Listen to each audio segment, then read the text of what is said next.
I'm Nima Rajan, and this is Forum Daily Week in Review. Amid a spike in unknown objects being taken down across North America, one expert says that this is a sign that our defenses are working well. The deputy director for the Center for Defense and Security Studies says it's possible that the recent spat of unknown objects entering and being shot down from North America's skies are testing NORAD's capabilities. James Ferguson of the University of Manitoba says if that's the case, then the tests have failed. He says that since the objects have been taken down, quote, you cannot penetrate North American airspace without repercussions. Still, both the Canadian and American governments have said little about who may be behind the incursions. With us now to discuss unknown objects and North American security is Dr. Rob Hubert, a defense expert and associate professor at the University of Calgary. Dr. Hubert, welcome back to Forum Daily. It's always my pleasure. Always great to have you, Dr. Hubert. So a lot happening in the skies this month. In fact, in just the past 10 days, we've seen 4 aerial objects being shot down over Canada and the U.S. So what sort of information do we have on these flying objects? Well, we have that the militaries are taking it so serious, as my friend Jim Ferguson said in your opening statements.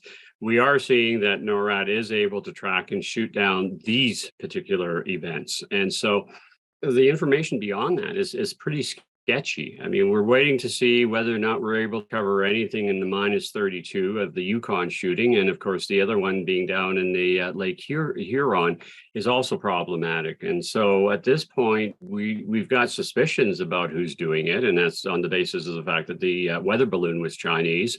But we're still waiting to see any form of official notification about whether or not it is somebody just being silly with these things, which isn't really that probable, or if it's the Russian or the Chinese, which seems to be the American impressions at this point. And as you say, the information is quite sparse, as sketchy as you say. So if we're looking at this information, other than the Chinese balloon identified on February 4th, they're being described as cylindrical or octagonal objects. The most recent object flying over Lake Huron described as octagonal. So what could these objects be? Are they other weather balloons? What are your thoughts on this? Well, it sounds, I mean, we're not seeing any indications that they are, in fact, balloons, though they could possibly be sort of a modernized version of the old sort of airships. And so is that what we're seeing? I have to wait and see whether or not they are self-sustained, if they're balloons, or what in terms of for the recovery, because the pictures that have been released aren't clear. We're not even certain, or at least publicly, there hasn't been any notification that the whatever was shot down over Lake Huron is the same thing as what was shot down over the Yukon or in the other location. So in other words, we're not quite clear. And let's be clear, let's be honest on one other point. They're not releasing any information if there's any that have been missed. In other words, we're getting information being released by the authorities on the ones that have been tracked and the ones that have been shot down. And of course, so it leads a skeptic to ask the question, are there some that are being missed as they go through North American airspace? And something to add to that, the U.S. has recently learned of a fleet of Chinese spy balloons. So what do we know about this and its connection to the 4 objects that were downed over the past few days? Well, we know starting around 2019, the Americans became very concerned about what initially was identified as UFOs. I mean, they've changed the terminology a little bit, so everyone's not thinking X-Files and Little Green Men in this capacity. But there has been some American documentation relatively recently coming down in that they have seen a fairly significant increase, usually somewhere in the numbers of about 300 of their service personnel pointing out the identification of unidentified flying objects. And these have been both in terms of sight, in terms of radar signature, and others. So the Americans are concerned. They're seeing an increase. And whether or not these 4 or 5 entities that are now coming into our aerospace, if they represent the same of these fleets that have been coming in, or if this is something entirely different. And that's something, of course, we simply don't know publicly at this point. All right, Dr. Hubert, looks like we've got a quick 30 seconds left here, but what are you keeping your eyes on as things develop in this situation? Well, who's doing this and why are they doing it? Is it an attempt to test our capabilities? Are they not only doing the various electronics that they'll see, but are they also watching what we do in terms of determination? But it's chilling if you think that this is being orchestrated by someone who has spent a fairly significant amount of money taking risks with this. Why do they need this information right now? All right, up next, a look at the housing market with Sean Cathcart. Stay tuned.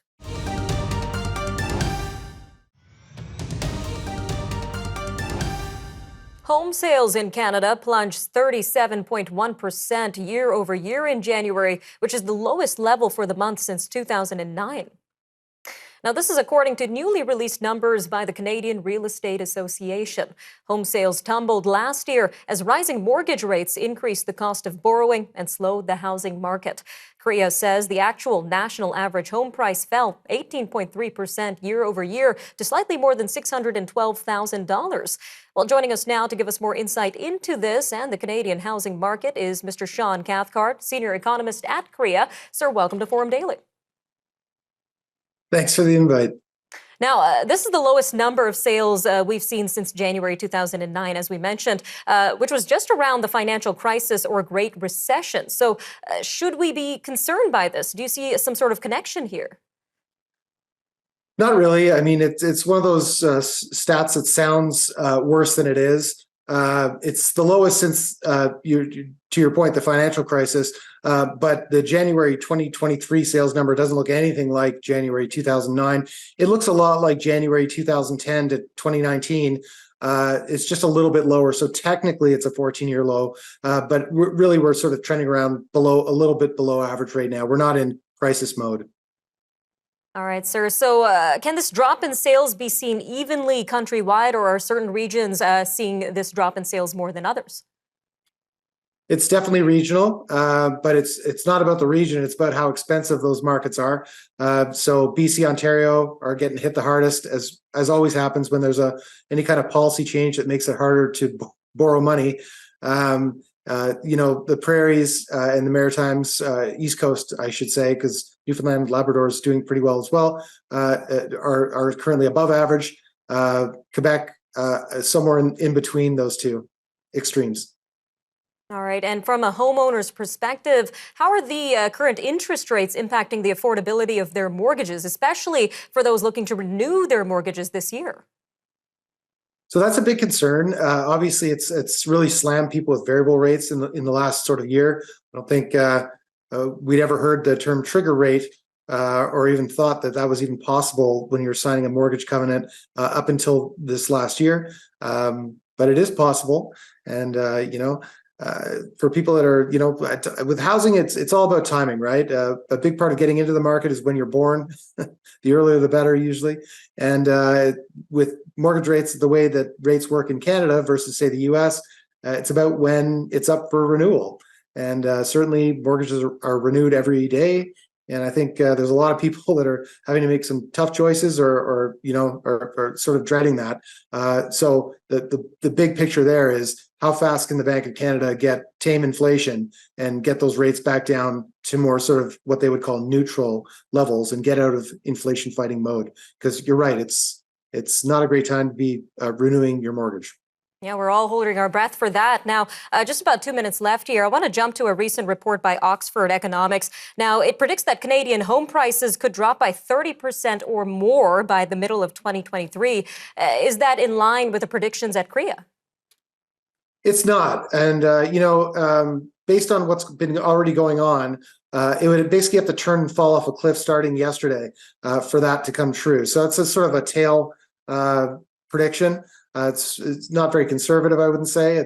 Certainly gets attention, though. We're looking at things sort of stabilizing. I think there's already been a sort of a canary in the coal. I mean, in the prairies, a lot of prairie markets have been stable this whole time, actually.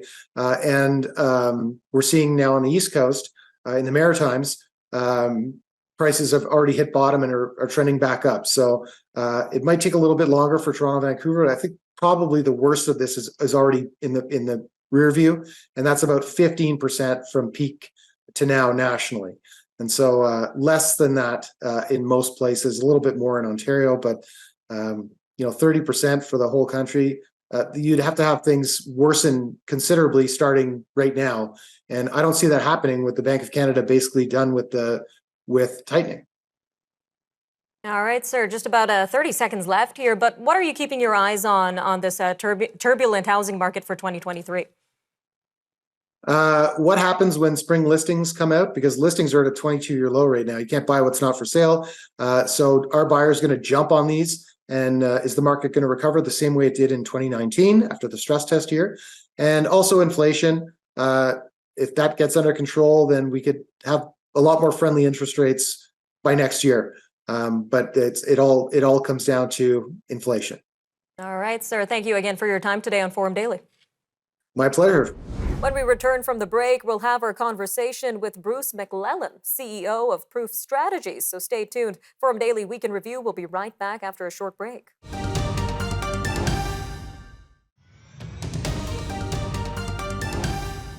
An annual survey of public trust in Canada suggests that Canadians' faith in governments is rebounding as the COVID-19 pandemic begins to fade. The 2023 Can Trust Index, published by Proof Strategies, surveyed 1,500 adults online early last month. Last year's survey saw new lows in the polls, with just 22% of respondents saying they trusted governments. This comes after 2 years of pandemic anxiety, lockdowns, and ricocheting COVID-19 rules. But this year, that number rose to a surprising 37%, the highest it's been since 2018. Well, joining us now to discuss this survey and what it means is Mr. Bruce McLellan, the CEO of Proof Strategies. Mr. McLellan, welcome to Forum Daily. Thank you. It's a pleasure to be here. So looking at this survey, we found that trust in government is up to 37%. So what does this mean for confidence in the government overall among Canadians? We do our survey annually in January, and we use a 7-point scale to assess trust by Canadians in all sorts of areas, institutions, and so on. So if you think back to January a year ago, we had been through the pandemic for almost 2 years. And when just it was starting to look better, we were all hit with Omicron, a new variant. So Canadians were in a bit of a dark space last January. Contrast that to our 2023 survey, which we just did a few weeks ago in January. And we see that Canadians have sort of lifted their spirits from the darkest point of the pandemic and are returning to a more traditional position of their trust in government. So as you noted, the trust in government as a category in general jumped 15% in 1 year. And that's a jump that we just don't normally see in any of our questions around any topics that we probe on. But it is a return to normal for trust in government. We also ask questions about what do Canadians expect from government. And a good majority of Canadians agree with the statement that they think there's a role for government to be involved and make things better for average citizens. So there's a tradition of government involvement in Canada. We have public healthcare, we have public education, we have many other public services that Canadians hold dearly, and they're returning to trusting of those. And what's interesting is, as you mentioned, it's really rare for surveys to find growth in trust. So can you unpack that for us and tell us why it's so rare for trust to grow like this? Well, there's a saying among those of us who study trust, we say that trust arrives by Pony Express and leaves in a Maserati. And what we mean by that is that it's very hard to work and build trust. But then if you do something to lose trust, it leaves in a hurry and it's hard to get back. So we know that rebuilding, restoring trust is hard. And we've seen that over the years in how we track the Prime Minister, where certain events that happened caused a drop in trust in Mr. Trudeau. And then he could never quite come back. So this is true in many cases of organizations when they do something that rocks or breaks trust, it's hard to return. So to see this 15% jump it's very unprecedented. Normally we see stability, and then when there's been an event, we see low trust. You might be interested to know that this year we added Hockey Canada to our trust survey, and trust in Hockey Canada comes in at only 30%, which is quite low for a not-for-profit organization. And for some broader perspective on this, how do we compare to other G7 countries when it comes to the overall trust in government? Do we have any information on that? Well, we know that Canadians do have higher trust in government than our American friends. I can talk about, some comparisons with the United States, and we know that Canadians have higher trust in government than in the United States. Canadians also have higher trust in their elections and the election outcomes. There's room for improvement in Canada, but generally speaking, we trust our electoral system more than Americans do. You'll also find in trust surveys that there's a connection to partisanship. So the supporters of the party not in power are typically not as trusting as the people who have their party in power, and we see that ebb and flow. Although, I would say that in Canada there's less of that polarization than there is, say, in the United States. All right, just a quick 15 seconds left here, Mr. McLellan, but what would you say is the main message here for policymakers from the study? Canadians are not happy with the performance of political parties. 56% of them say that political parties are a divisive influence on Canada. So we really need politicians to take steps to build trust, not tear it down. All right, Mr. McLellan, thank you again for your time today. Thank you. Coming up after the break, we'll take a look at cybercrime against Canadian businesses. Our interview with Mandy D'Autremont, Vice President of Marketing Partnerships at the Canadian Federation of Independent Business, is up next. So stay tuned. We'll be right back.